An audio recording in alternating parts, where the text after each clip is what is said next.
Apata Uyes Attainment TV, your #1 birthday arena.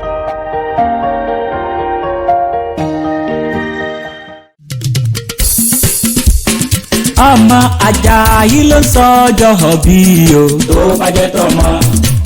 ọmọ ire sóhun lóyìn kan sọ́lá oyin kan sọ́lá Àjàyí òkú ọdún o. Àpátápá rẹ̀ ewìdé yágbóyájú bí ọ̀sùn Òṣogbo ọmọ abẹ́ni lórí fẹsẹ̀ yìí wò. Tó nílé tàlejò ẹ wí fún gbogbo bẹjúbẹjú kọ́ bọ́ sóde mi ò kẹ́gbà lọ́wọ́ gbogbo agúrígọ̀pẹ̀ ẹ má bọ́n sálẹ̀ lóní kíákíá. Torí òní lọ́jọ́ ìbí Oyin kan sọ́lá ọmọ Àjàyí ọmọ rẹ̀ tó ní lárí tá a tún bí léèrè bá ti kọ́ lẹ́kọ̀ọ́ ló gbẹ̀kọ́ òun ló jẹ́ kó máa dàgbà lọ́jọ́ orí nínú ọgbẹ́ ìmọ̀ ohun òye. Oyin okú ọdún ọjọ́ ìbí tòní o.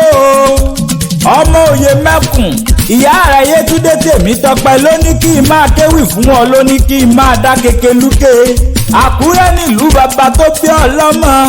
ìròyìn ìròyìn bàbá rẹ̀ ọmọ olè mẹ́nu pọ̀tọ̀pọ̀tọ̀ ọlọ́mọ bí 9 ìkókó 8 kọ́lọ́mọ múkan rẹ̀ kókù á lọ olè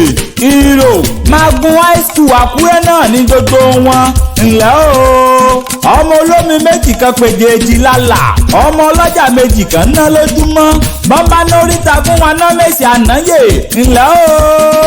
Ọmọ Àkúrẹ́ òye mẹ́kùn bọ́mọ Àkúrẹ́ bá ń kókó bọ̀ wọ́n á fàgàdà pèrìn wálé bọ́mọbìnrin Àkúrẹ́ bá ń kódò bọ̀ wọ́n kò sì mẹ́lò pẹ́fọ̀n òsì kì í tàkúrẹ́ kó mọ́ làlà aláṣẹ bẹ́ẹ̀ alábàdómi arẹmọ ńlẹ́ ọmọ onígi 3 tòkè ẹ̀dà èkíní sowó èkejì soyún ẹ̀kẹta níjọ àlárí bàbá sọ ọmọ amúdàsílẹ̀ mẹ́nu tún níṣe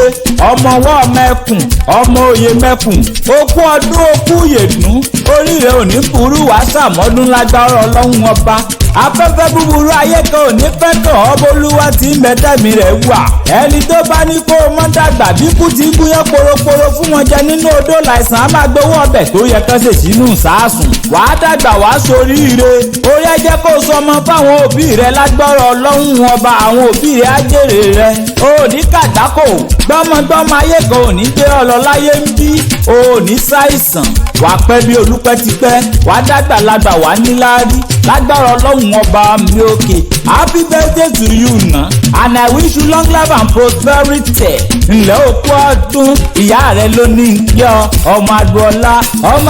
Àjàyí bàbá rẹ lọ dégílé fún ọkọ dẹ̀dẹ̀ tẹrù tó